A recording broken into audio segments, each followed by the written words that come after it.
This is Deadrails, and today I'll be showing you everything you need to know about this very, very buggy game.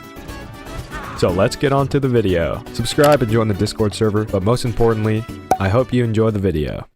The train. It's the most important mechanic of the game. The train takes you everywhere, and you can customize it to your heart's content with all the items given to you in the game. There's even a system to fuel the train. And in the driver's seat, you can see the time of day and the distance you've gone. The purpose of the train is to get you to the 80,000 meters mark, where you will have to fight for your freedom to escape to Mexico. But why do we need to escape to Mexico?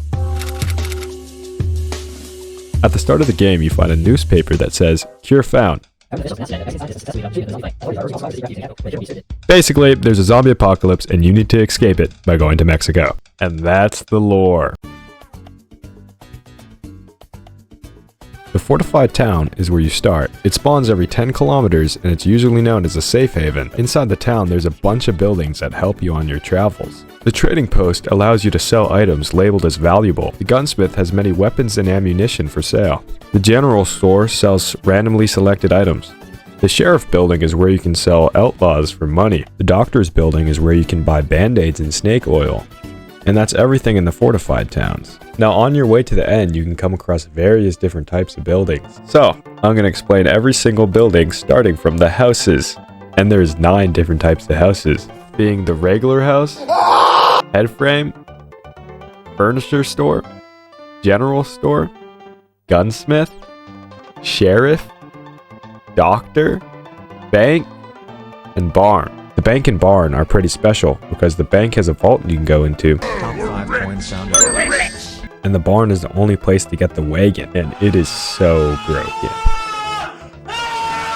And then there's towns that put all those buildings together with the church.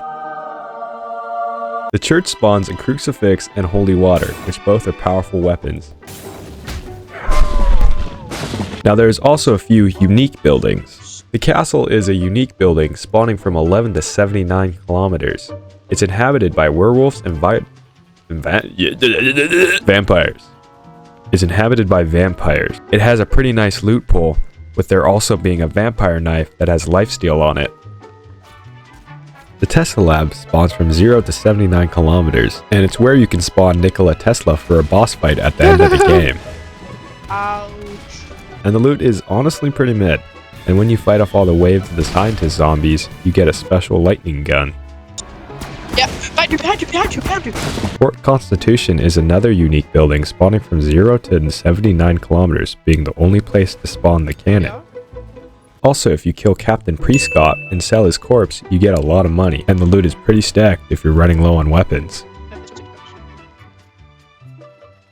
Sterling is a unique town that spawns from 0 to 79 kilometers, and behind its church is a mine shaft where you can find the Jade Mask and Jade Sword. I'm jaking it.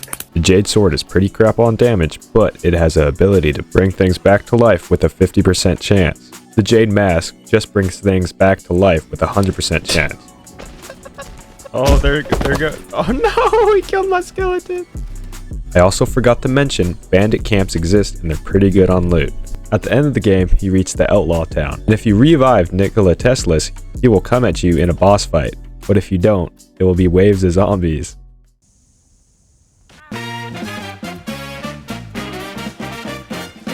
There is a bunch of items in Deadrails, so I'm going to speedrun them. First we got sheet metal and barbed wire. They're very good for constructing a train that will last. Now there's the junk and fuel items. They're all pretty useless except for coal, which is the best fuel source in the game. Valuable items get you a bunch of cash and are way rarer. Then we have the weapons that are pretty self-explanatory. Nice car. The guns do what they are. I don't know what to say for them. Just use the rifle. Then there's the bandages and snake oil. Snake oil makes you go fast and gives you all your health back, which is very nice. Bandages can revive players and gives you a bit of health. You already seen holy water, and Molotovs are pretty freaking mid. The only interesting thing about the melees is the pickaxe, which can only mine certain ores. I'm Steving it. Please, no, no, No. Wolves can be tamed, and they have a base attack of 15 damage, but together they're pretty strong. They spawn randomly in the wild, so they're pretty easy to get. Zombies are pretty weak and have a bunch of different variants. Zombies spawn everywhere, from night to inside random buildings and towns. This variant of zombie drops the code to the bank. Outlaws spawn pretty much anywhere in the wild and can be sold for $35. Captain Prescott can be found at the fort and is sold for $150. Werewolves are pretty beefy with 500 health and doing 40 damage. They usually spawn during a full moon, but they can also be found in numbers at the castle. Also, there's a chance that werewolves might spawn in a pack of wolves with a 15% chance. Vampires only spawn on blood moons and in the castle. They also have a teleporting ability, which is pretty annoying. Also, there's zombies that spawn with TNT at Sterling's and skeletons. Then we have Nikola Tesla, which is just a unit of a man. Look at him. Oh, where's he going? Oh shit! He has 5,000 health and does 100 damage, so he's basically absolute Batman with how OP he is. Horses are pretty cool. They're fun to use and just make you feel like a cowboy. I don't have that many classes, so I'll try to explain them the best I can. Doctor spawns you with healing items, and you can also revive players without using bandages, but it takes away half of your health. The miner spawns with a mining helmet, 2 coal, and 1 pickaxe. And I just remembered that there's mining helmets and armor in the game, and I just forgot to put it in. Arsonist does double fire damage and spawns with 4 Molotov. Necromancer is so bad, I'm not even going to tell you about it. Packmaster starts with 3 tamed wolves, and any wolves that attack you will become tamed. Conductor can drive this train at a faster speed, but they don't spawn with a melee weapon, and they start with 2 coal. High Roller is honestly my favorite class because every money bag you get, it times by 1.5, but you have a 10 times more chance of getting struck by lightning. Cowboy. You're a damn cowboy. Werewolf is so OP at night because you get 2 times speed, 2 times damage, and 2 times health at night. The Alabo is just Bob the Builder. I don't really know how to say his name, but it's basically just Bob the Builder. The Priest is a holy man, immune to lightning strikes and strapped with crucifixes and holy water. You're a vampire with a vampire knife. Zombie, you can eat dead bodies to replenish health, but you can't use bandages or snake oil, and you're less detected by the enemies. Survivalist is like a damn anime character. The lower your health, the more damage you do. Then finally, Ironclad is just a juggernaut.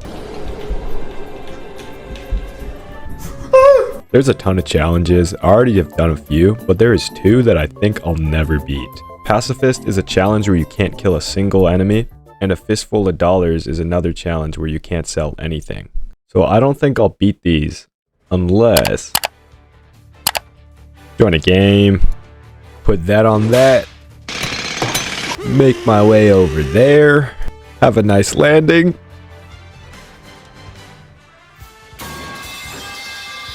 spin this frickin' wheel, and boom, I just beat it. Did I maybe cheese it just a tiny bit with the fact that if you put a horse on a wagon, it can fly? Maybe. I think it'd be way better to explain the player base in just its own video by itself. So if you want to see that way quicker than how I'm going to put it out, just get this video to 100 likes and I'll put it out there.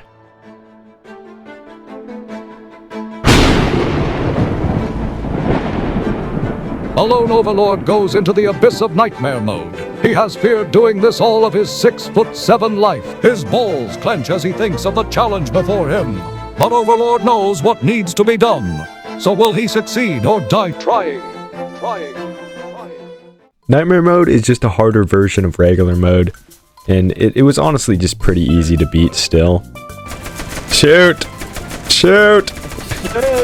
I was about to drop this video and then the Easter update just suddenly appeared out of nowhere.